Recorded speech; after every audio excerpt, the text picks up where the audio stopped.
पर चढ़ के तू जालू कई मील हाई हील वाला सैंडल से पेंडल मारेलू पेनी सूट सलवार मुँह पे उड़नी बांधेलू साइकिल पर चढ़ के तू जालू कई मील हाई हील वाला सैंडल से पेंडल मारेलू पेनी सूट सलवार मुँह पे उड़नी बांधेलू।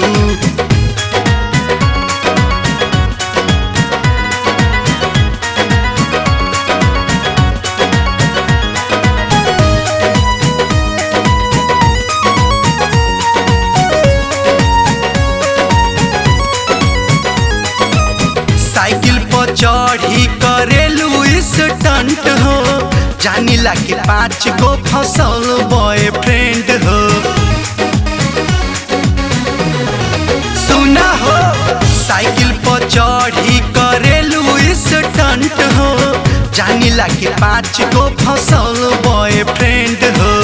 खुशी के मारे भीतरे रहता रुकिल हाई हील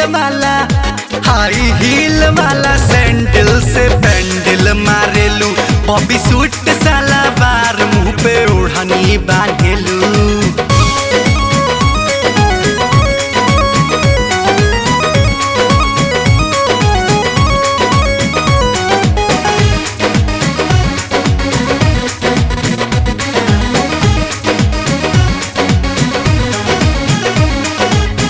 चुम्मा चाटी से तोहर बढ़ी जाला नंबर कहे हेड मास्टर ई छात्र हिया हमार।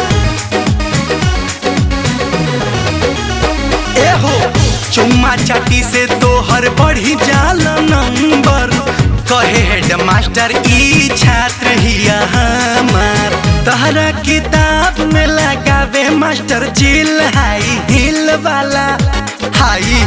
वाला सैंडल से पेंडल मारेलू पेनी सूट सलवार मुँह पे उड़नी बांधेलू।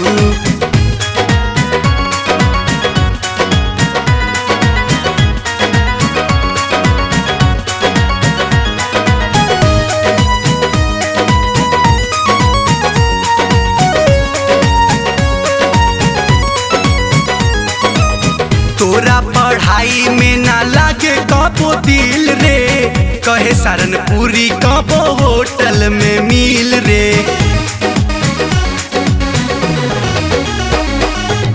तोरा पढ़ाई में ना लागे कबो दिल रे कहता रे सूरज कबो कैंटीन में मिल रे। इहे देखी सौरभ के हालत भइल ढील हाई हील वाला सैंडल से पेंडल मारेलू बॉबी सूट सलवार मुँह पे उड़नी बांध